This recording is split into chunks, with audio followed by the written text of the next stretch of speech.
Ya, baik Bapak Ibu yang dikasihi Tuhan, selamat malam dan shalom buat kita sekalian. Kita senang bertemu kembali pada malam hari ini di dalam pemahaman Alkitab kita yang sudah diagendakan gereja yang setiap hari Selasa. Dan kebetulan pada malam hari ini kita akan membahas dari kitab Wahyu pasal yang ke-15 ayat 5 sampai dengan ayat yang ke-8. Dengan tema yang diberikan gereja, Bapak Ibu yang dikasihi Tuhan,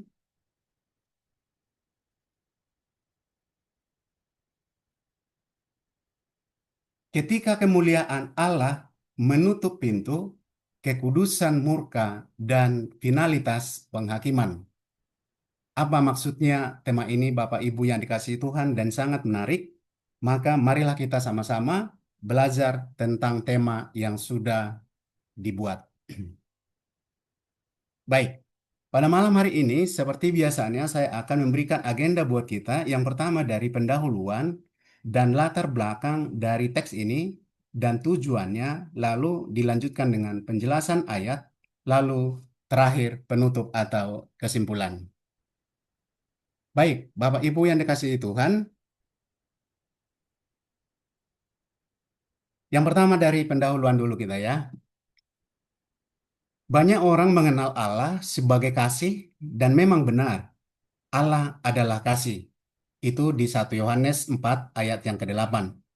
Namun, kitab Wahyu menunjukkan sisi lain dari karakter Allah, kekudusan dan keadilannya yang sempurna. Di dalam Wahyu pasal 15 ayat 5 sampai dengan ayat yang ke-8, kita melihat momen yang sangat serius dan sakral. Kemudian Allah memenuhi bait suci dan tidak seorang pun dapat memasukinya sampai murka Allah selesai dicurahkan. Apa maksudnya ini? Seorang pun dapat memasukinya, nanti juga kita akan sama-sama belajar. Jadi ini adalah gambaran tentang mengenai kekudusan Allah yang mutlak dan murka Allah yang adil. Lalu finalitas artinya akhir yang pasti dari penghakimannya. Lalu latar belakang dari teks ini, di dalam pasal yang ke-15 adalah pengantar kepada 7 cawan murka Allah. Nanti juga akan kita lihat pasal yang ke-16, jika sebelumnya ada, seperti yang kita tahu bersama bahwa ada angka 7 di dalam pembelajaran kitab Wahyu. 7 meterai yang sudah kita bisa lihat di Wahyu pasal yang ke-6 dan juga sampai dengan ayat pasal yang ke-7. Lalu ada 7 sangkakala dari pasal 9 sampai dengan pasal yang ke-11. Sekarang tiba pada fase yang terakhir, 7 malapetaka yang terakhir yang disebut sebagai murka Allah yang genap yang tertulis di dalam Wahyu 15 ayat yang pertama. Adegan ini sebetulnya terjadi di sorga sebelum penghukuman terakhir dicurahkan ke bumi.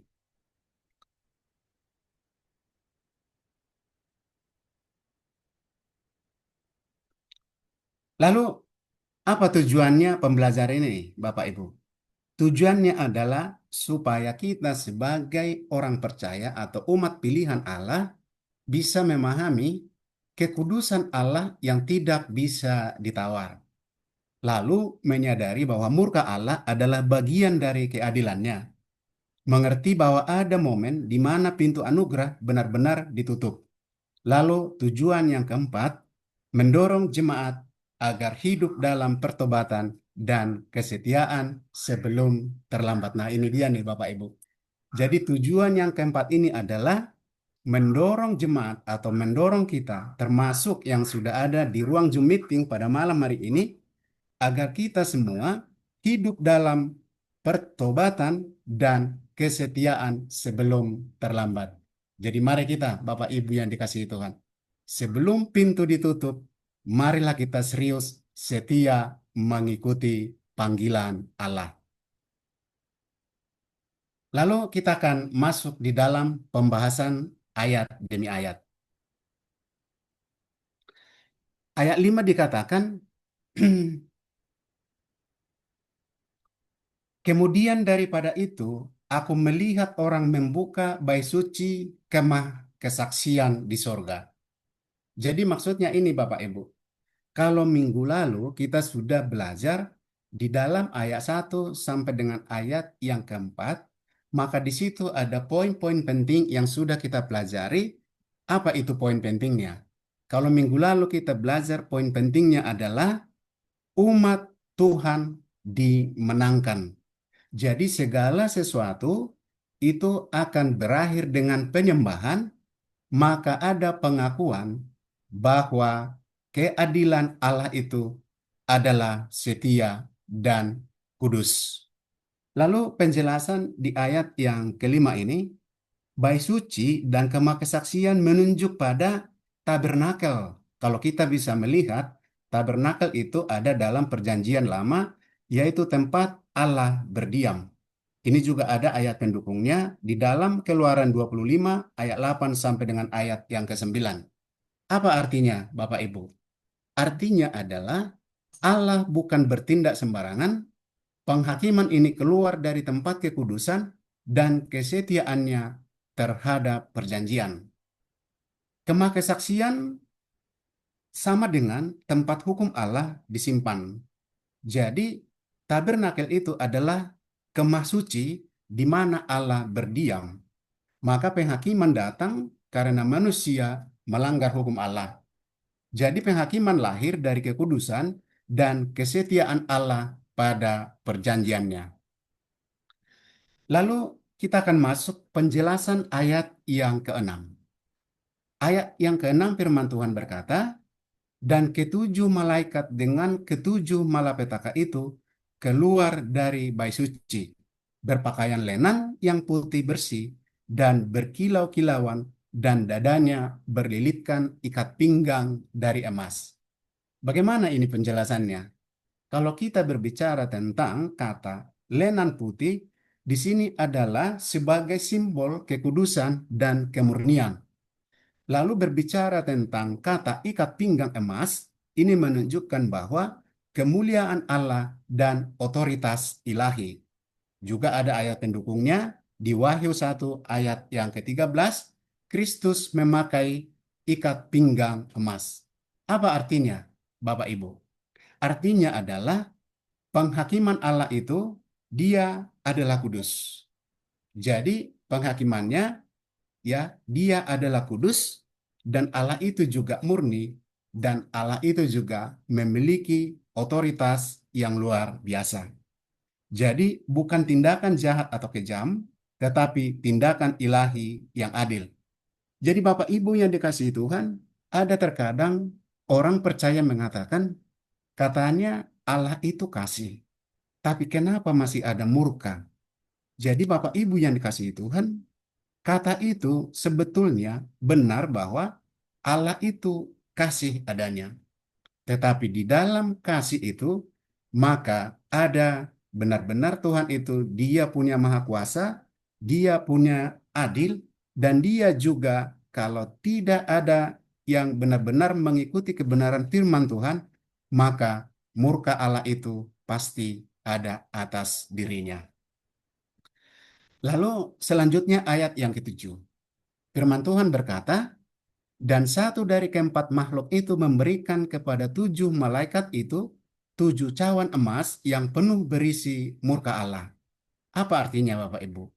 Kalau kata cawan emas itu biasanya dipakai untuk ibadah, seperti kita bisa melihat di Wahyu 5 ayat yang ke-8, dan sekarang dipakai untuk murka. Artinya, Allah yang sama menerima doa orang kudus. Adalah Allah yang sama juga yang mencurahkan murkanya. Lalu di kitab Roma 2 ayat yang kelima, murka disimpan untuk hari penghakiman. Jadi murka Allah bukan kehilangan kontrol, murka Allah adalah sebagai respon kudus terhadap dosa yang terus-menerus ditolak untuk bertobat. Jadi Allah tidak cepat marah, tetapi ketika ia murka, itu selalu benar. Jadi Bapak Ibu yang dikasihi Tuhan, Allah itu adalah Maha Pengasih, tetapi ketika kita selalu senantiasa berada dalam dosa, maka murka Allah itu pastilah kita benar-benar dihukum sesuai dengan perbuatan kita masing-masing. Lalu ayat yang terakhir, ayat yang ke-8. Firman Tuhan juga berkata, dan bayi cuci itu dipenuhi asap karena kemuliaan Allah dan karena kuasanya, dan tidak seorang pun dapat memasukinya. Asap kemuliaan Allah mengingatkan pada di dalam kitab Keluaran pasal 40 ayat 34 sampai dengan ayat yang ke-35, kemuliaan Tuhan memenuhi kemah suci. Nanti Bapak Ibu juga bisa membaca di Alkitab masing-masing. Namun bedanya di dalam perjanjian lama itu adalah momen penyertaan, tetapi di dalam pasal 15 pasal 15 seperti yang kita pelajari pada malam hari ini adalah momen yang namanya penghakiman. Jadi tidak seorang pun dapat memasukinya. Ini merupakan sebuah simbol, artinya Bapak Ibu apa? Jadi tidak ada lagi yang namanya syafaat, tidak ada lagi yang namanya perantaraan, tidak ada lagi yang namanya penundaan. Jadi masa anugerah itu sudah selesai. Penghakiman harus tuntas. Dan ini adalah gambaran yang disebut finalitas ilahi. Sama seperti yang tema kita yang sudah kita baca tadi. Lalu selanjutnya seperti gini Bapak Ibu yang dikasihi Tuhan. Ada sebuah ilustrasi gitu ya. Ini ada kaitannya di ayat yang ke-8. Jadi ilustrasi ini, bayangkan sebuah pesawat yang akan lepas landas. Jadi ketika pesawat sudah mau lepas landas, maka biasanya petugas sudah mengumumkan bahwa pintu akan segera ditutup. Tetapi ada beberapa orang yang masih santai. Mungkin masih ngobrol-ngobrol, dia pasti melihat, waduh santai aja lah, waktu kita masih ada kok. Tapi Bapak Ibu yang dikasihi Tuhan, tiba-tiba pintu ditutup. Artinya apa? Pesawat harus lepas landas karena dia tidak boleh menunda waktunya. Jadi ketika pintu pesawat ditutup, orang yang datang terlambat hanya bisa melihat dari balik kaca. Artinya dia juga pasti dalam keadaan sedih. Bukan karena petugas tidak berbelas kasih Bapak Ibu yang dikasihi Tuhan, tetapi karena waktunya sudah selesai. Petugas itu sudah mengumumkan bahwa pesawat akan lepas landas, tetapi penumpangnya masih dia tidak ada konsentrasi untuk yang namanya jam terbangnya. Demikian juga seperti di dalam pembelajaran pada malam hari ini, Kitab Wahyu pasal yang ke-15 ayat yang ke-8, ketika kemuliaan Allah memenuhi bait suci, artinya tidak ada lagi yang bisa masuk Bapak Ibu. Karena apa? Pintu sudah ditutup. Itu bukan karena Allah kejam, tetapi karena waktu anugerah telah selesai. Jadi Tuhan sudah memberikan waktu bagi setiap orang supaya benar-benar hidup dalam yang namanya sebuah pertobatan, tetapi manusia itu sering tidak merespon. Jadi kesabaran Allah itu panjang sebetulnya, tetapi bukan berarti tanpa batas. Artinya apa Bapak Ibu? Allah itu baik, Allah itu maha pengasih, dia panjang sabar, tetapi juga ada batas di dalam Allah itu. Karena dia yang maha kuasa, dia yang maha mengasihi, dan dia juga ada keadilan. Orang yang benar-benar tidak taat dan juga hidup dalam dosa, maka keadilan Allah pastilah orang itu harus menerima hukuman sesuai dengan perbuatannya. Lalu di dalam pembelajaran kita pada malam hari ini, di sini ada saya tulis ada 3 kebenaran besar. Yang pertama adalah Allah itu kudus. Apa maksudnya Bapak Ibu? Dosa tidak pernah dianggap ringan oleh Allah. Jadi pastikan Bapak Ibu yang dikasihi Tuhan, jemaat diaspora Cawang, sekecil apapun dosa, tetap Allah pasti melihat apa yang sudah kita lakukan. Jadi dosa tidak pernah dianggap ringan oleh Allah. Lalu kebenaran yang kedua, Murka Allah itu adil. Murka bukan lawan dari kasih, tetapi bagian dari yang namanya sebuah keadilan. Dan kebenaran yang ketiga, ada penghakiman itu final. Ada titik di mana sejarah mencapai garis akhir. Jadi kita hidup di masa anugerah, bukan masa murka. Jadi Bapak Ibu yang Tuhan kasihi, ketika sekarang kita masih hidup di dalam masa anugerah, karena hidup ini adalah anugerah, tetapi kita bukan berada pada masa murka. Tetapi yang saya sampaikan tadi, ketika Allah kemuliaan itu nanti pintu itu ditutup, maka disitulah murka Allah itu. Jadi Bapak Ibu yang dikasihi Tuhan Yesus Kristus, mari kita sama-sama belajar, tetap bertobat setiap hari, ya, tetap terhubung kepada Tuhan, supaya kita tetap dipimpin oleh Roh untuk melakukan firman itu di dalam kehidupan kita. Lalu poin selanjutnya, Kristus di tengah penghakiman. Apa maksudnya ini Bapak Ibu? Kristus di tengah penghakiman. Di dalam kitab Wahyu pasal yang ke-15, kita melihat cawan murka Allah. Jadi di Getsemani, yaitu meminum cawan itu bagi kita. Kita juga bisa nanti akan membaca di dalam kitab Matius pasal yang ke-26 ayat yang ke-39.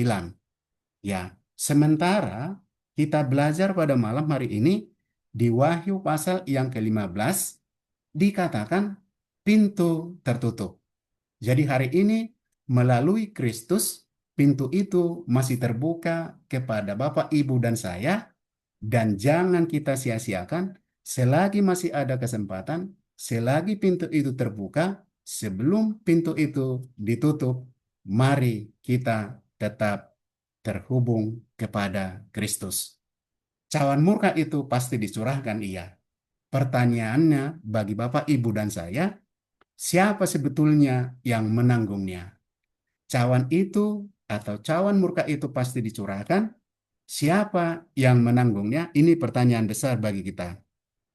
Jika Kristus sudah menanggungnya bagi kita, maka pertanyaan sekarang bukan lagi tentang murka, tetapi tentang respon. Jadi bagaimana respon kita seharusnya kita hidup jika kita tahu bahwa pintu itu belum tertutup dan Kristus sudah membuka jalan? Nah, mari kita sama-sama menjawabnya di dalam hati kita masing-masing. Lalu selanjutnya Bapak Ibu yang Tuhan kasihi, apa aplikasi praktis di dalam kehidupan kita? Jadi pembelajaran kita pada malam hari ini, aplikasi praktis yang perlu kita kerjakan adalah poin yang pertama, marilah kita jangan menunda yang namanya pertobatan. Hari ini masih ada kasih karunia. Lalu aplikasi praktis yang kedua, marilah kita hiduplah dalam kekudusan. Karena Allah yang kita sembah adalah kudus. Lalu aplikasi poin yang ketiga, peganglah Kristus dengan sungguh-sungguh, karena hanya Dia jalan sebelum pintu tertutup. Selama Tuhan masih memberikan kita napas, mari kita tetap setia sampai akhir.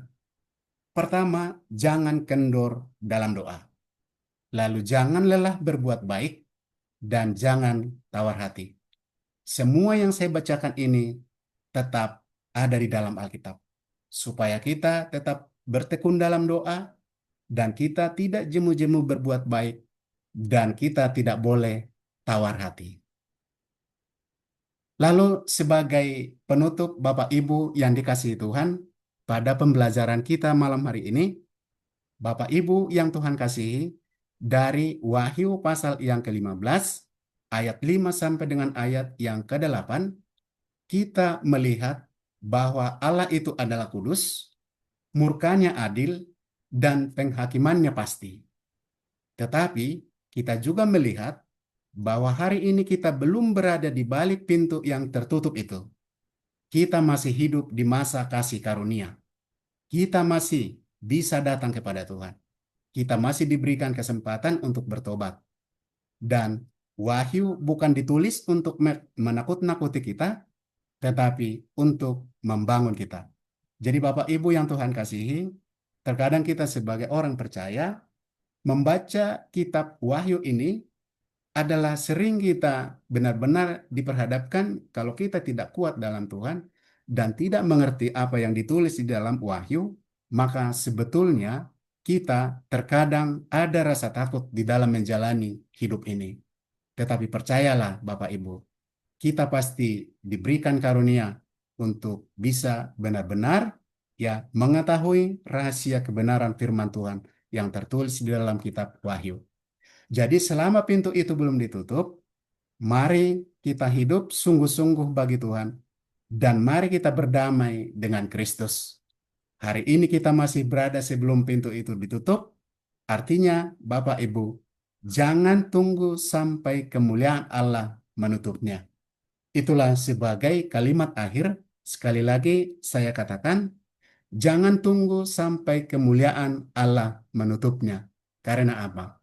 Kalau pintu itu ditutup, maka tidak boleh lagi kita masuk di dalamnya. Tetapi selagi masih ada kesempatan, mari kita tetap perbaharui hidup kita, mari kita bertobat, dan benar-benar melakukan firman Tuhan ini, dan yakinkan bahwa Yesus adalah Tuhan dan Juru Selamat kita, pribadi lepas pribadi. Demikian sebagai materi yang saya sampaikan untuk kita sekalian pada malam hari ini. Saya persilahkan kepada Bapak Jackson selaku moderator. Silakan Bapak, terima kasih. Terima kasih untuk Pak Pendeta Lambok Sianturi yang sudah menyampaikan dan menjabarkan materi Wahyu 15 ayat 5 sampai 8. Ya, tadi saya agak kurang penyampaian temanya ya. Ketika kemuliaan Allah menutup pintu kekudusan, murka, dan finalitas penghakiman. Ya, kita sudah mendengarkan apa yang sudah disampaikan oleh Bapak Pendeta Lambok Sianturi. Saatnya kita mau berbagi, sharing.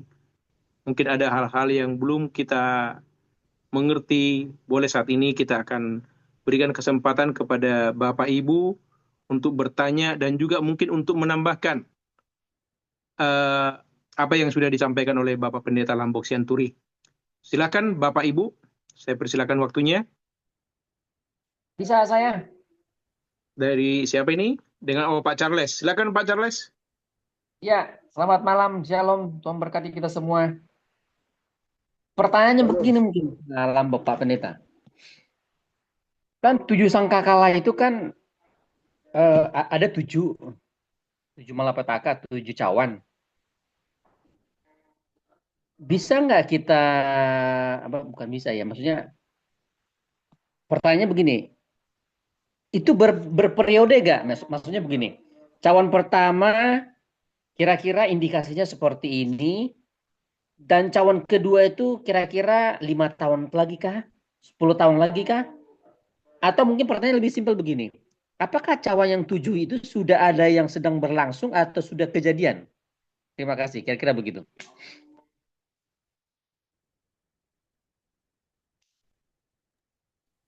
Silakan langsung Pak Lambok, Pak Pendeta Lambok.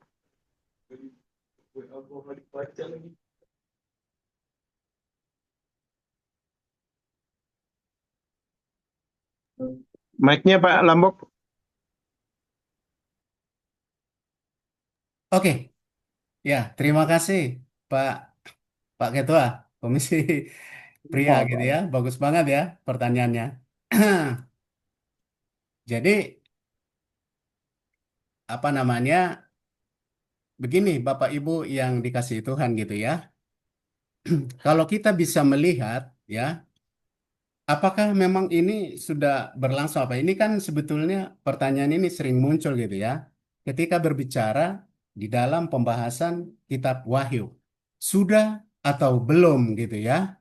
Nah, jadi kalau kita belajar di dalam pasal yang ke-15 ayat 5 sampai dengan ayat yang ke-8 ini tentang 7 cawan itu ya, seperti kalau kita lihat Rasul Yohanes sungguh menerima penglihatan itu sebetulnya di Pulau Patmos. Jadi benar-benar bait suci terbuka, malaikat keluar kemuliaan Allah memenuhi ruangan. Jadi ini sebetulnya artinya penglihatan Rasul Yohanes itu benar-benar terjadi sebagai visi ilahi. Tetapi yang dikatakan ada belum atau not yet di dalam bahasa Inggrisnya, ya, 7 malapetaka terakhir menunjuk pada penghakiman nantinya, penghakiman akhir, ya, Pak Ketua. Jadi murka Allah yang genap belum sepenuhnya dicurahkan. Jadi inilah yang dikatakan finalitas pintu tertutup menunjuk pada nanti akhir zaman. Apa artinya? Artinya adalah penggenapan penuh masih menantikan waktu Tuhan. Itu. Jadi kalau penjelasan sederhana sebenarnya tuh begini. Kejadiannya sebetulnya sudah dilihat melalui penglihatan Yohanes, tetapi penggenapannya belum sepenuhnya nanti terjadi. Jadi kalau kita belajar dari kitab Wahyu itu pasal yang pertama sampai dengan ayat yang namanya pasal yang terakhir, itu sebenarnya gambaran itu sederhananya gini. Kejadiannya sudah dilihat, ya, tetapi penggenapannya belum sepenuhnya terjadi. Jadi kesimpulannya sebenarnya ya Pak Ketua atau Bapak Ibu yang ada di ruang Zoom meeting ini, Kitab Wahyu pasal yang ke-15 ini, ayat 8 sampai dengan ayat yang ke-5 menunjukkan bahwa Allah yang kita sembah adalah Allah yang kudus. Dia adalah Allah yang mulia dan adil. Jadi ketika kemuliaannya memenuhi bait suci dan pintu tertutup, itu menandakan bahwa waktu anugerah tidak berlangsung selamanya. Jadi murkanya bukanlah kemarahan tanpa kendali, melainkan keadilan yang kudus terhadap dosa yang terus menolak pertobatan. Jadi sebelum kemuliaannya menutup pintu di penghakimannya dinyatakan sepenuhnya. Jadi itulah penjelasan saya ya Pak Charles. Jadi ini eh, apa namanya semoga menjawab gitu ya. Jadi nantinya ini Pak di pasal yang ke-16 kita juga nanti akan sama-sama belajar ya 7 istilahnya ketujuh malapetaka itu bagaimana sebetulnya ininya apa namanya hierarkinya gitu ya. Nanti juga akan dijelaskan. Tetapi yang saya katakan ini sudah terjadi dilihat Rasul Yohanes, tetapi penggenapannya belum sepenuhnya terjadi. Karena apa? Belum akhir zaman. Jadi pintu itu belum ditutup. Demikian kira-kira Pak Charles, Pak Jackson, terima kasih. Ya, Pak Pendeta. Oke, Pak Charles. Udah ya. Oh, yuk. Apakah masih ada yang mau menambahkan atau mau menanyakan? Mungkin ada hal yang belum dipahami. Silakan. Salam, salam Pak Oh, dengan dia. Jackson. Silakan Ibu Romaida. Ya, saya mau bertanya. Saya belum masih belum paham banget apa yang dimaksud dengan peng- penghakiman ya. Tadi ada saya dengar kalau nggak salah me- Tuhan itu menghakimi menurut perbuatan ya, perbuatan. Ya, perbuatan yang bagaimana dan perbuatan yang mana ini yang dimaksud? Karena kalau saya melihat Efesus 2 ayat 8 itu eh, keselamatan itu bukan perbuatan kita, tapi anugerah Tuhan. Gitu. Jadi saya masih bertanya tentang kata perbuatan tadi. Jadi Tuhan itu menghakimi menurut perbuatan kita, perbuatan manusia. Jadi pertanyaan saya, perbuatan yang mana nih yang dimaksud? Ya itu aja sih Pak. Atau satu lagi, tadi ada pintu anugerah ditutup gitu ya Pak. Uh, ini berlaku nggak untuk kita yang hidup sekarang gitu? Ya kita kan nggak tahu. Ya contohnya usia kita sudah ya usia tua lah ya. Ya apakah pintu anugerah itu ya terjadi ya berlaku untuk kita sekarang gitu. Ya terima kasih. Oke, baik. Makasih Bu Romaida. Pertanyaannya bagus ya. Perbuatan apa gitu ya? Kalau kita membaca di dalam kitab Efesus pasal yang kedua itu, maka ini sebetulnya perbuatan kita itu kan apa namanya? Kita berbuat atau kita selamat bukan karena perbuatan baik kita, karena anugerah gitu ya. Tetapi penghakiman yang dimaksud di sini sepertinya perbuatan apa gitu ya penghakimannya. Jadi gini, Ibu Romaida atau Bapak Ibu sekalian, kita ini kan sudah diberikan kita anugerah keselamatan itu. Tetapi anugerah keselamatan itu bukan berarti begitu saja mantang-mantang kita sudah diberikan anugerah keselamatan, maka kita hidup tidak sesuai dengan kebenaran firman Tuhan. Jadi, walaupun sebetulnya kita diberikan anugerah keselamatan itu, maka kita juga tidak boleh serta-merta ya anugerah kita diberikan secara gratis, tapi hidup kita artinya tidak hidup di dalam Tuhan. Jadi ketika yang saya katakan tadi atau pembelajaran kita di dalam Wahyu pasal yang ke-15 ayat 5 sampai dengan ayat yang ke-8 berbicara di sini murka Allah, artinya penghakiman, finalisasi penghakiman Allah ketika pintu itu ditutup. Tetapi penghakiman seperti yang sudah ditanyakan sama Ibu Romaida, perbuatan atau apa perbuatan kita sehingga ada penghakiman itu. Jadi, sekecil yang saya katakan tadi, Ibu atau Bapak Ibu sekalian, sekecil apapun dosa yang kita lakukan di dalam kehidupan kita, berarti artinya kita sebagai orang percaya belum hidup dalam pertobatan. Nah, kalau kita belum hidup dalam pertobatan, maka sekalipun yang saya sampaikan, Allah itu adalah kasih adanya, maka Dia juga Allah yang adil. Harus mempertimbangkan semua apa yang kita lakukan. Jadi ketika kita hidup di dalam dosa, atau perbuatan kita tidak memuliakan Allah, atau tidak memuliakan Bapa di sorga, maka itulah yang dikatakan penghakiman itu jatuh kepada orang yang tidak bertobat. Itu ya, Ibu Romaida, untuk jawaban yang pertama. Lalu untuk jawaban yang kedua, bagaimana dengan kita saat ini? Apakah kita berada di dalam pintu itu? Atau katakanlah kalau pintu itu sudah ditutup gitu ya.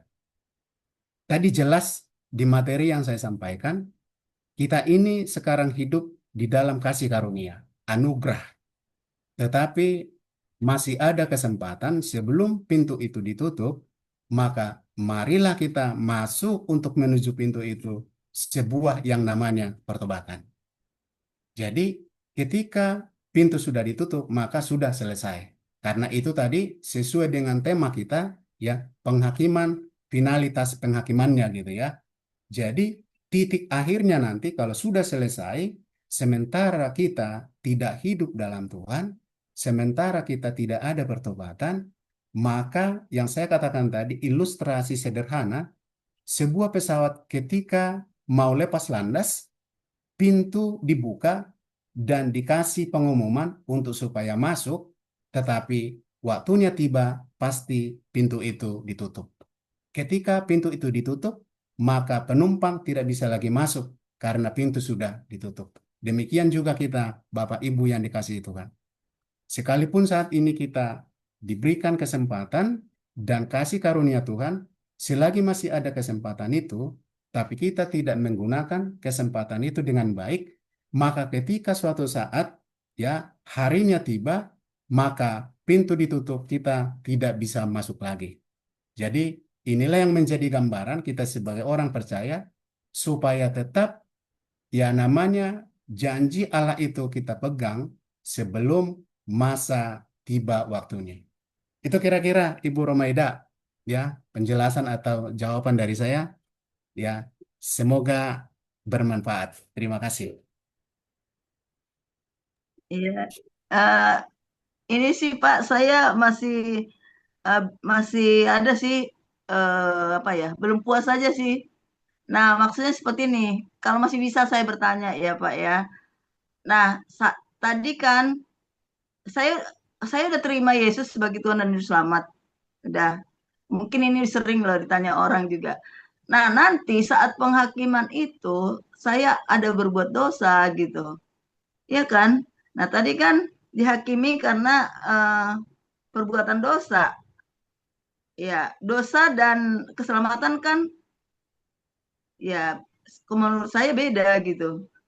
Jadi ya saya terima keselamatan itu saya udah terima. Tapi saya masih melakukan dosa.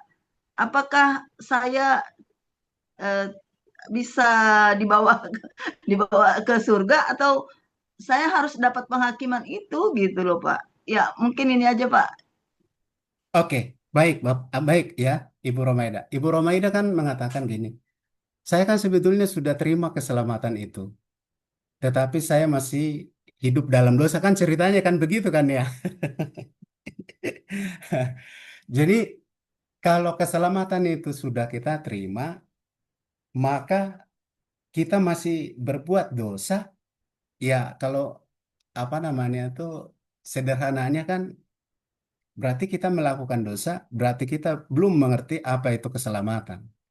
Jadi kalau kita sudah mengerti keselamatan, kita sudah menerima janji keselamatan itu, maka dikatakan jangan lagi berbuat dosa. Makanya ketika ada ya orang Samaria istilahnya datang kepada Yesus pada saat itu, jadi orang Samaria itu kan berbuat dosa itu kan, tetapi apa kata dia? Jadi dosamu sudah diampuni, maka jangan lagi berbuat dosa atau jangan lagi ulangi gitu ya. Jadi sama seperti yang Ibu Romaida sampaikan. Kita menerima keselamatan, tetapi nantinya di dalam keselamatan itu perjalanan hidup kita masih ada dosa, walaupun yang saya katakan tadi, sekecil apapun dosa kita yang kita perbuat, maka itu pasti diperhitungkan oleh Tuhan. Jadi kalau kita berbuat dosa, jelas upah dosa adalah maut, kata firman Tuhan. Jadi jelas tidak ada lagi kalau kita sekalipun menerima keselamatan itu tapi berbuat dosa, ya pastilah kita kalau pintu ditutup berarti kita tidak masuk di dalamnya. Karena apa? Diberikan kesempatan supaya tidak melakukan dosa lagi, tetapi tetap kita berbuat dosa. Sederhananya sebetulnya begitu Ibu Romaida. Jadi jangan kita bangga sebagai orang Kristen sudah menerima keselamatan itu, tetapi hidup kita masih tetap berbuat dosa. Itu kira-kira Ibu Romaida. Terima kasih. Oke lah Pak. Ya, terima Maaf, kasih. Pak eh, Pendeta, saya mungkin perlu kita juga perjelas ya bahwa hidup di dalam dosa dan jatuh ke dalam dosa ini saya rasa dua hal yang berbeda.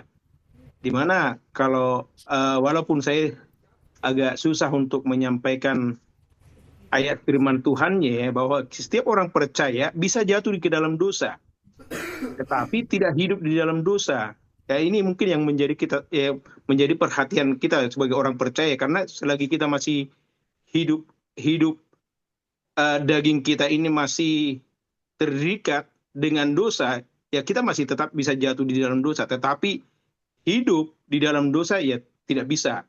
Menikmati dosa itu tidak bisa lagi. Itu yang mungkin yang pertama, Pak. Tetapi yang mengenai tadi mengenai penghakiman, saya rasa saya sebagai orang awam, ya setiap orang yang sudah percaya kepada Yesus, penghakiman itu berlaku hanya untuk bukan keselamatan, bukan soal masuk surga, tetapi eh, saya pernah mendengar bahwa itu terkait dengan mahkota kehidupan. Apa yang akan kita dapat di surga kelak. Jadi makanya kita di saat kita sudah percaya kepada Yesus, kita sudah menjadi milik Yesus, kita Tuhan akan melihat apa yang sudah kita lakukan di dunia ini. Dan itulah yang akan diperhitungkan bukan lagi tentang selamat atau tidak, tetapi yang diperhitungkan adalah upah kita itu di surga kelak apa gitu. Itu mungkin sebagai tambahan dari Pak Pendeta. Terima kasih. Izin Pak Oke, Jackson. oke baik ya. Terima kasih ya Pak Jason. Sebetulnya sudah yang disampaikan tadi dua hal yang berbeda itu memang benar. Bagaimana kita sebagai orang percaya supaya tidak lagi hidup di dalam dosa gitu ya. Artinya manusia itu kan seperti ya manusia jatuh dalam dosa, tetapi ketika menerima keselamatan itu, bagaimana caranya supaya tidak hidup lagi di dalam dosa. Makanya sebenarnya jelas dikatakan, kalau kita bisa melihat gitu ya, di dalam 1 Yohanes 1 ayat yang ke-8 nih. 1 Yohanes 1 ayat yang ke-8, firman Tuhan berkata, jika kita berkata bahwa kita tidak berdosa, maka kita menipu diri kita sendiri dan kebenaran tidak ada di dalam kita. Jadi manusia itu sebetulnya sederhananya tuh begini. Manusia terkadang menganggap dirinya kita benar, gitu ya. Artinya inilah yang dikatakan di sini di ayat yang ke-8, jika kita berkata bahwa kita tidak berdosa, padahal istilahnya menipu diri kita sendiri, padahal kita melakukan dosa. Tetapi dilanjutkan di ayat yang ke-9. Jika kita mengaku dosa kita, maka Ia adalah setia dan adil, sehingga Ia akan mengampuni segala dosa kita dan menyucikan kita dari segala kejahatan. Ini kan jelas banget di 1 Yohanes 1 ayat yang ke-9 ini. Maka kaitannya tadi yang disampaikan Ibu Romaida Sialagan, ketika kita sudah menerima keselamatan, tetapi kita masih berbuat dosa. Pertanyaannya, apakah kita masuk dalam kerajaan yang kekal itu?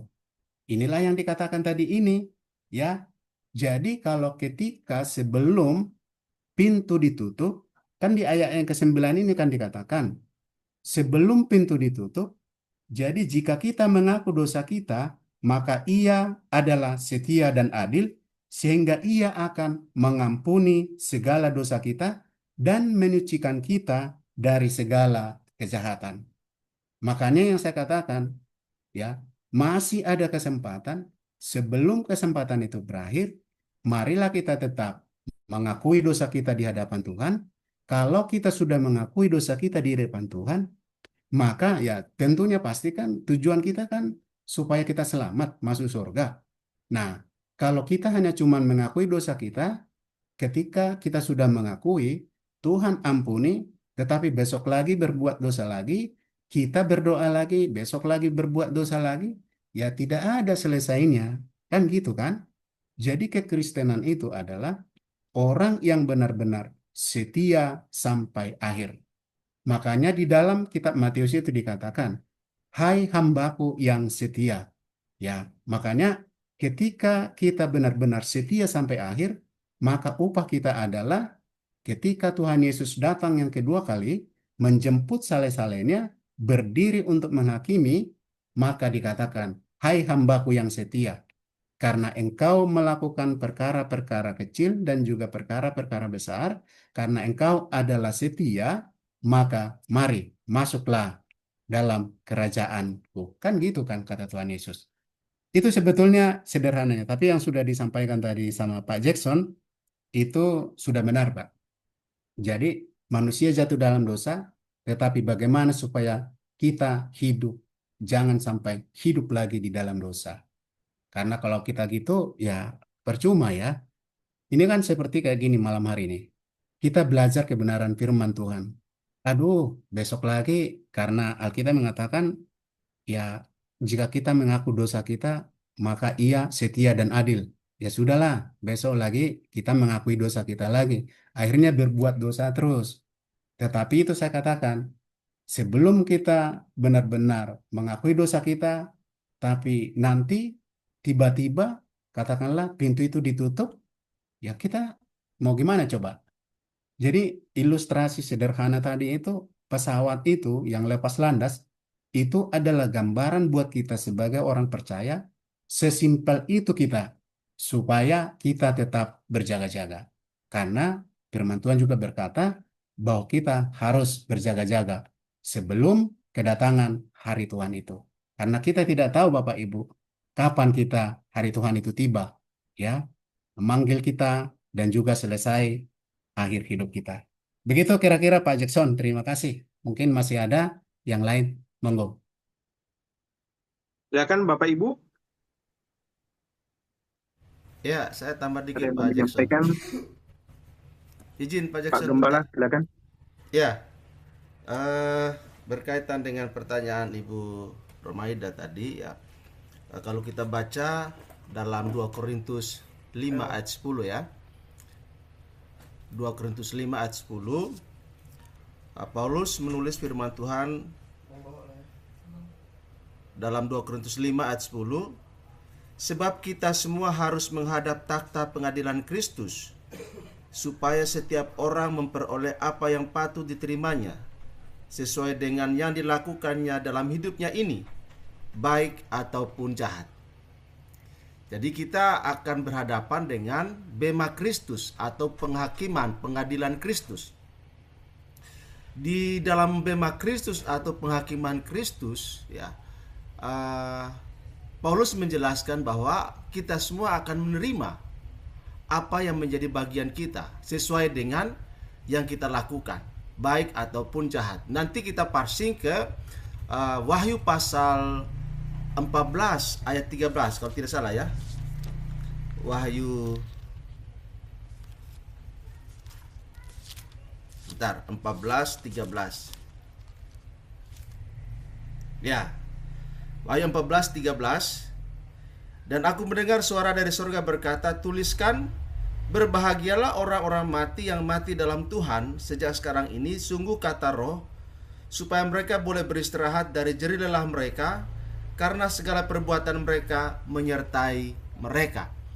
Nah, di sini kita melihat bahwa bema Kristus dia tidak bicara tentang penghakiman untuk masuk neraka. Tapi bema Kristus berkaitan dengan apa yang kita lakukan sebagai orang percaya setelah keselamatan kita terima di dalam Yesus Kristus. Artinya bahwa ketika kita percaya terima Yesus sebagai Tuhan dan Juru Selamat secara pribadi, tentu kita tidak langsung sempurna. Siapapun kita, ya, kita punya ruang untuk bisa melakukan kesalahan, melakukan pelanggaran, melakukan dosa. Nah, yang harus kita pahami pertama adalah bahwa keselamatan itu kan anugerah, bukan jasa kita. Ya kan? Sehingga Alkitab mendorong kita untuk bertekun di dalam iman kepada Kristus. Nah, bertekun ini kan tidak mudah. Karena memang Paulus katakan dalam Roma, saya ingin melakukan yang baik, tapi yang tidak baik itu ada. Dan seringkali yang tidak baik itu yang dilakukan. Sehingga ada proses, ada pergumulan di dalam kehidupan kita. Ya. Sehingga ketika kita sudah dimeteraikan oleh Roh Kudus menjadi milik kepunyaan Allah, bukan berarti kita hidup dengan menggunakan waktu ini dengan sembarangan. Kita harus tetap sebagai anak-anak Tuhan yang bertanggung jawab di dalam kehidupan iman kita. Nah, oleh karena itu, maka tadi Pak Jackson sudah jelaskan, Alkitab memberitahukan kepada kita bahwa ada upah yang disediakan bagi kita semua, yang sudah ditentukan dalam kaitannya dengan tadi ada mahkota, ya. Ada 5 mahkota yang disediakan. Masing-masing sudah ditentukan untuk mendapatkan mahkotanya apa. Kalau misalnya saya harusnya dapat 5, tapi ketika ada di bema Kristus, wah, tidak bisa 5 karena ada yang tidak baik. Nah, seperti itu yang dilakukan sesuai dengan Roma 2 Korintus 5 ayat 10 tadi, bahwa kita akan mempertanggungjawabkan dalam bema Kristus, pengadilan Kristus, ya, kehidupan kita semua. Nah, oleh karena itu maka penting sekali bagi kita untuk terus berjaga-jaga, ya, waspada, bertekun, baik itu dalam doa, dalam pembacaan firman, dalam kesaksian hidup, dalam ibadah, dalam perbuatan-perbuatan baik, dan seterusnya. Nah, semua itu bukan dilakukan untuk selamat. Kita sudah selamat, tetapi bagaimana kita mengisi keselamatan itu. Nah, tadi Pak narasumber kita, Bapak Pendeta Lambok Sianturi, sudah mengatakan bahwa sebelum pintu ditutup. Itu jelas ya, sama seperti 5 gadis bijaksana dan 5 gadis bodoh dalam Alkitab. Sama-sama menanti pengantin laki-laki, tapi persiapannya yang menentukan, yang membedakan antara yang bijak dan yang bodoh itu dalam proses penantian itu. Nah, sama seperti kita sekarang. Sehingga biarkanlah minyak rohani kita tetap tersedia agar api roh itu tetap menyala. Seperti itu dalam proses menantikan sang mempelai laki-laki. Artinya bahwa kita semua tidak sempurna ini. Bisa saja melakukan kesalahan, ya. Nah, oleh karena itu apa yang ditanyakan oleh Ibu Rumaida tadi bagus ya, untuk memastikan bahwa keselamatan kita itu sudah pasti. Ya. Memang nanti ada kaitannya dengan perbuatan-perbuatan kita. Bukan perbuatan itu yang menyelamatkan ya. Tapi perbuatan yang kita lakukan itu yang kita akan pertanggungjawabkan di hadapan Bema Kristus atau pengadilan Kristus. Nanti ada juga pengadilan Allah, ya. Ada juga pengadilan Allah. Nah, pengadilan Allah itu untuk menentukan siapa-siapa yang masuk surga, siapa-siapa yang masuk neraka, kan gitu. Nah, kalau kita kan sudah pasti masuk surga ya. Nah, seperti itu dulu Pak Jackson. Terima kasih. Oke, terima kasih Pak Gembala. Mungkin ada yang lain?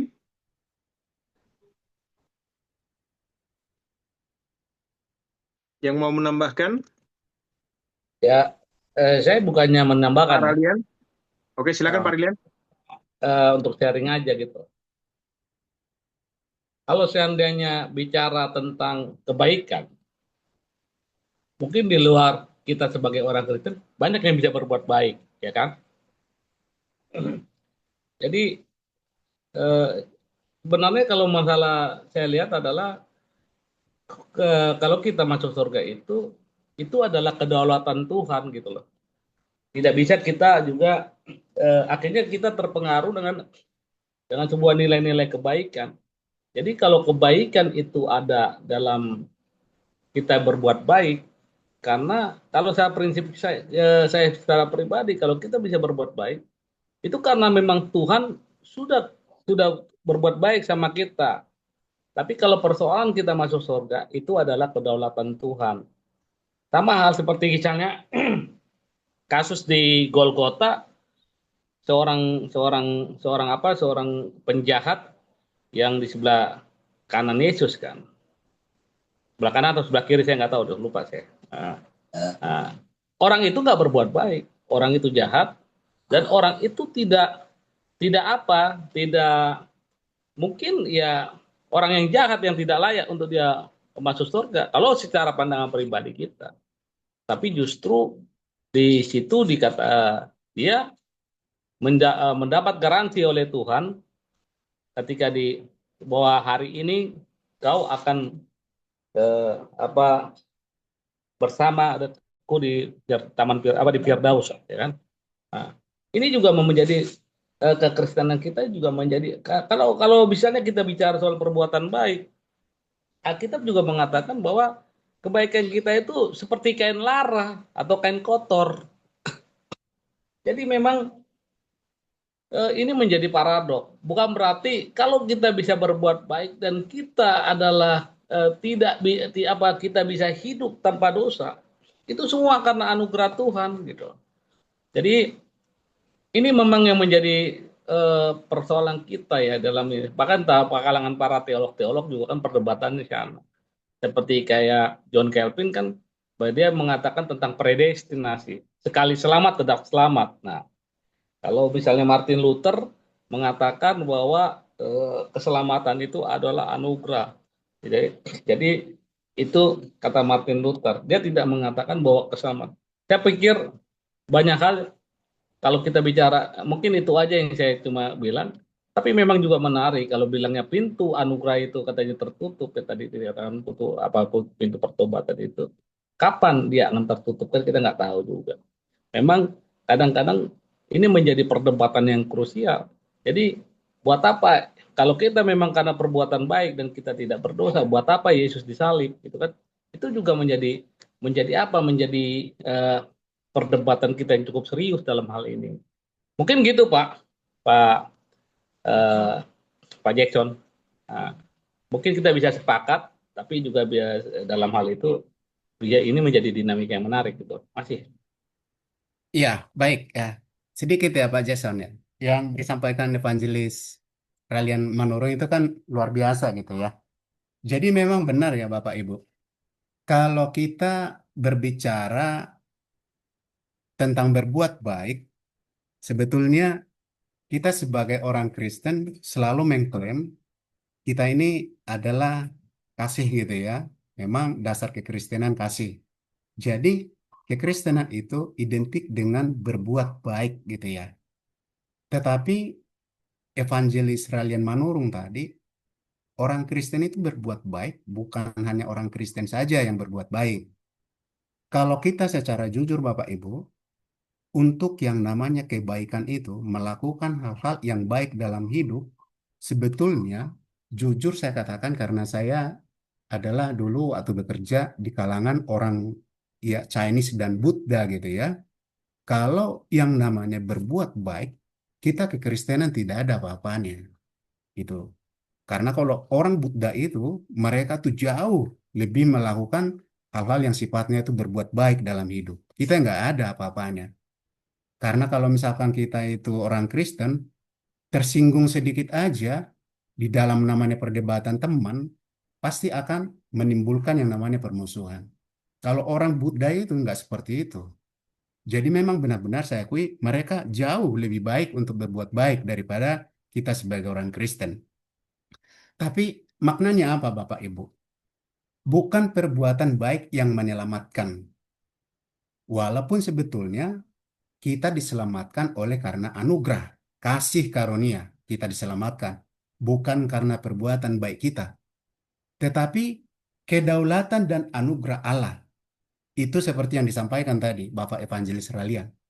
Jadi kalau misalkan itu adalah keselamatan, itu adalah ketetapan Allah, anugerah dari Allah, namun perbuatan baik itu adalah buah dari keselamatan itu Bapak Ibu.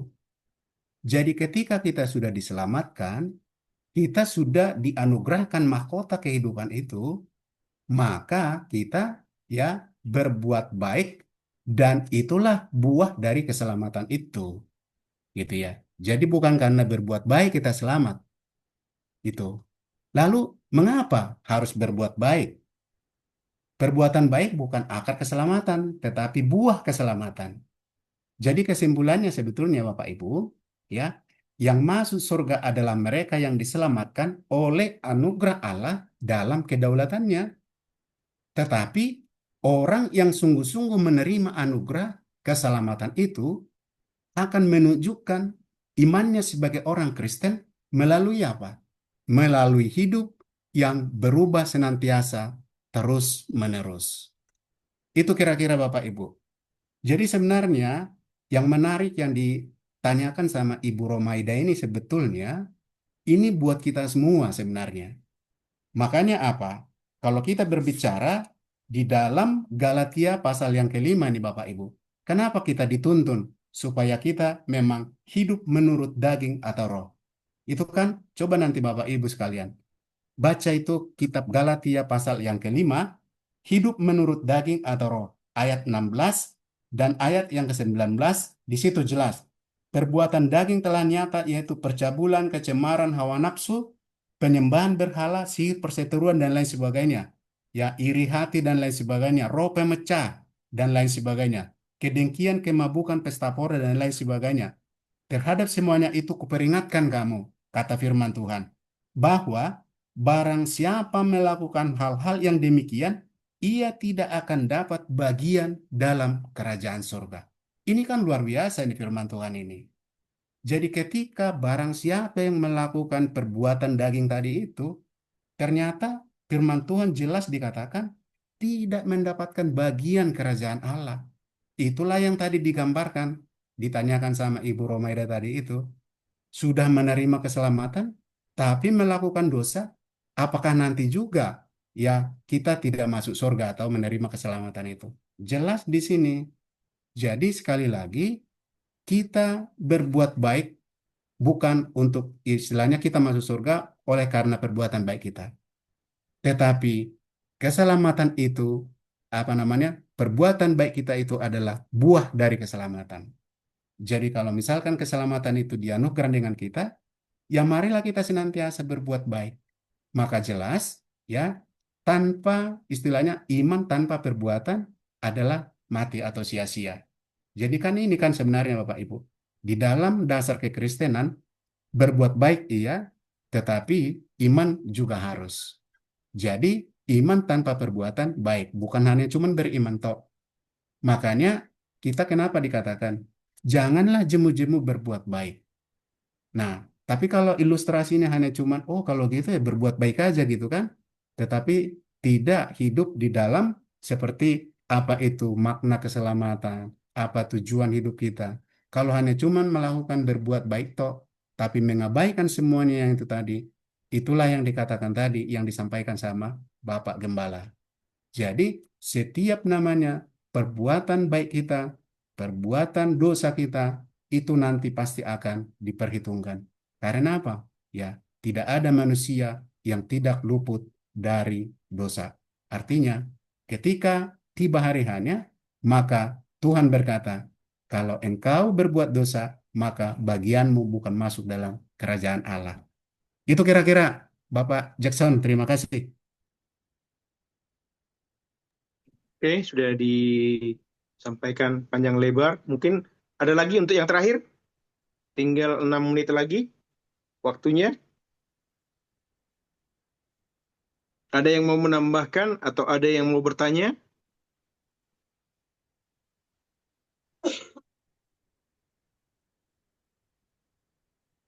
Oke, mungkin semua udah tahu ya, udah paham ya. Eh,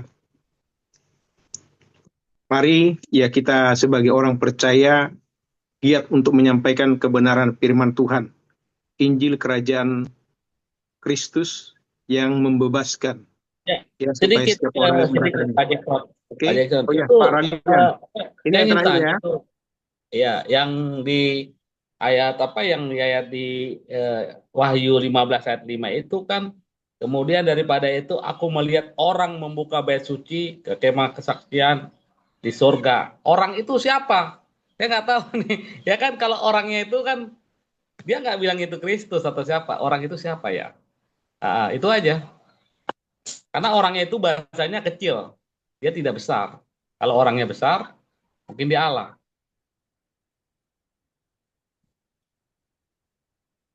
Ah, Mungkin itu aja, Pak. Pak Kan Jackson. Pak Lambok, Pak Pendeta Lambok, mungkin ada yang dimaksud dengan orang di sini siapa Pak ya? Seperti yang ditanyakan oleh Pak Panjelis Ralia. Oh ya, oke Pak. Kalau yang di ayat yang kelima ya, saya bacakan ya, supaya jelas dulu ini. Kemudian daripada itu, aku melihat orang membuka bait suci gitu kan ya. Nah, jadi kesimpulan singkatnya itu, nah, apa namanya tuh, Yohanes adalah saksi penglihatan. Jadi yang keluar dari bait suci ya, itu di ayat yang ke-6 adalah 7 malaikat. Jadi kalau yang istilahnya ya Bapak atau maksud orang dalam konteks lain misalnya ayat ke-8 tidak seorang pun dapat masuk memberitahu supaya kita bisa bedah lebih spesifik lagi gitu ya. Jadi siapa orang yang dimaksud itu? Jika Bapak maksud itu siapa yang melihat? Yang melihat adalah Rasul Yohanes dalam penglihatan di Pulau Patmos. Jadi penglihatan Yohanes itu sebagai orang itu gitu Pak kira-kira. Jadi perhatikan ayat yang kelima sendiri tidak menyebut orang tertentu. Istilahnya subjeknya adalah Yohanes yang melihat. Dan objeknya adalah bait suci di sorga. Gitu kira-kira. Jadi bukan berarti seperti yang dikatakan ya seperti kayak kita nih orang ini gitu kan ya. Tapi itulah penglihatan Yohanes gitu. Kira-kira gitu Pak Ralian. Terima kasih.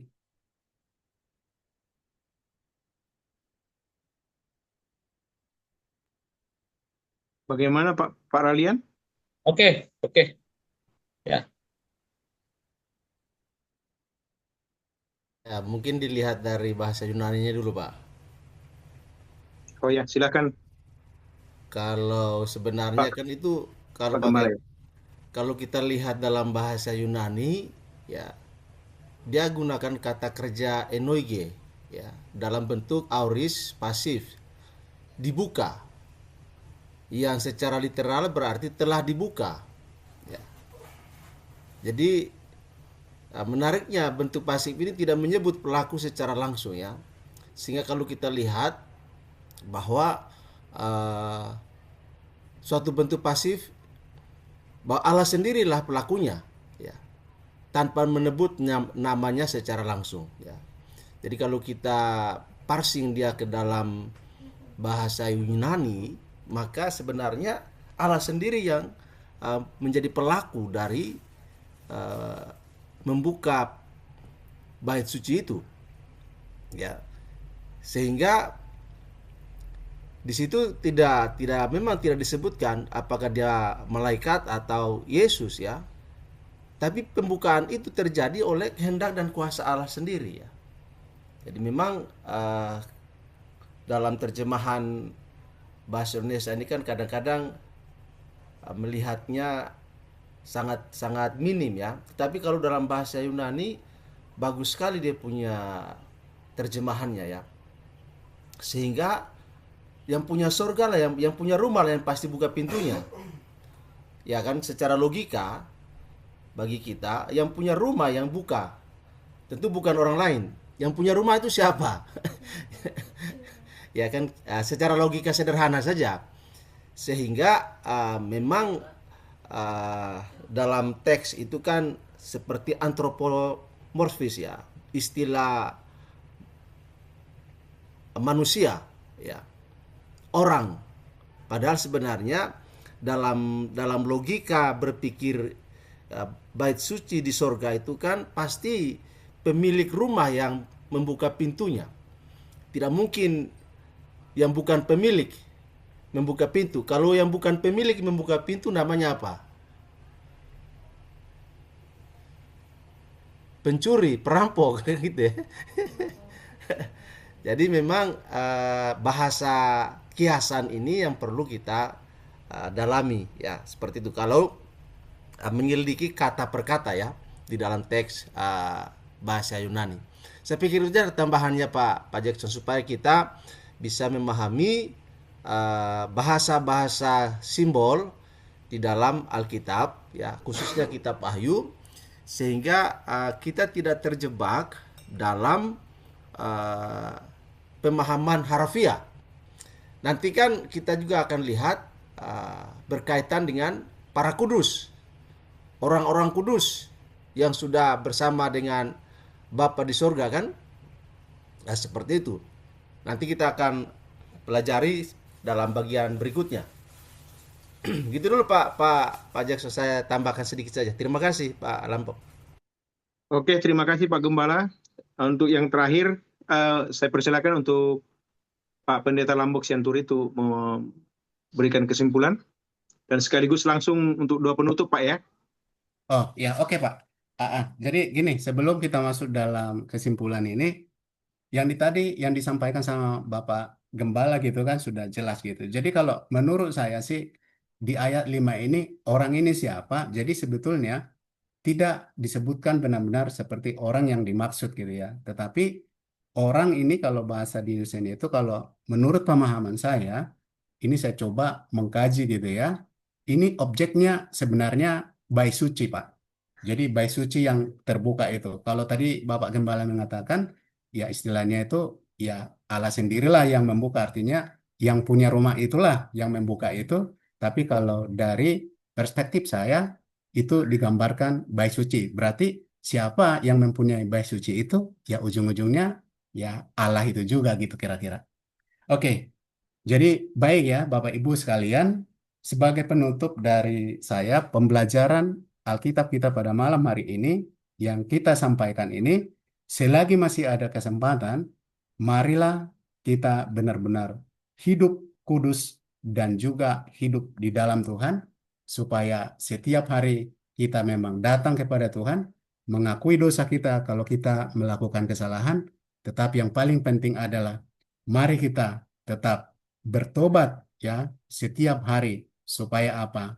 Ketika harinya tiba, sebelum pintu ditutup, maka kita berada di dalam pintu itu dan pintu yang terbuka itu.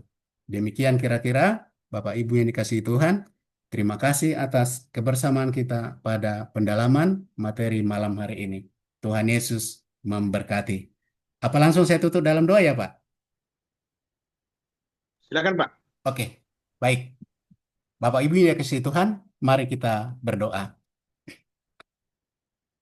Kami kembali datang kepadamu ya Tuhan, untuk berterima kasih atas kebaikan Tuhan di dalam kehidupan kami pada malam hari ini. Banyak hal yang sudah kami pelajari, rahasia kebenaran firman Tuhan di dalam pendalaman Alkitab malam ini ya Bapa. Tetapi kami manusia yang tidak sempurna. Tetapi kami tahu bahwa Tuhanlah yang sempurna untuk benar-benar memberikan pengertian kepada kami semua.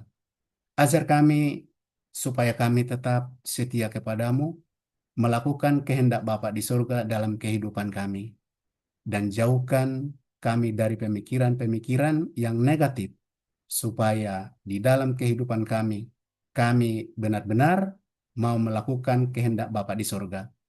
Bapa yang baik, bersyukur atas malam hari ini ya Tuhan, Tuhan masih memberikan kami kesempatan untuk belajar bersama-sama. Dan kami juga sudah mendengarkan sebagian dari kebenaran firman Tuhan. Biarlah firman itu menjadi pedoman di dalam kehidupan kami. Sebentar lagi ya Bapak, kami akan berpisah satu dengan yang lain di ruang Zoom meeting ini ya Tuhan, di rumah kami masing-masing, dan kami serahkan hidup kami dalam tangan kasih-Mu di sepanjang malam hari ini. Dan biarlah kami nanti di istirahat kami boleh tidur tenang, jauhkan kami dari mimpi-mimpi buruk. Dan kami percaya Tuhan juga akan membangunkan kami esok pagi di dalam tubuh dan jiwa yang sehat. Terima kasih ya Bapak, dan terima kasih atas kebersamaan kami. Terima kasih pada Bang John May yang sudah memimpin kami lewat pujian. Dan terima kasih kepada Bapak Jason Hutapea sebagai moderator. Dan terima kasih atas Bapak yang lain, Ibu yang lain yang sudah bergabung bersama dengan kami. Terima kasih Bapak. Inilah doa ucapan syukur kami. Di dalam nama Tuhan Yesus kami berdoa dan bersyukur. Haleluya. Amin. Amin. Pak Pendeta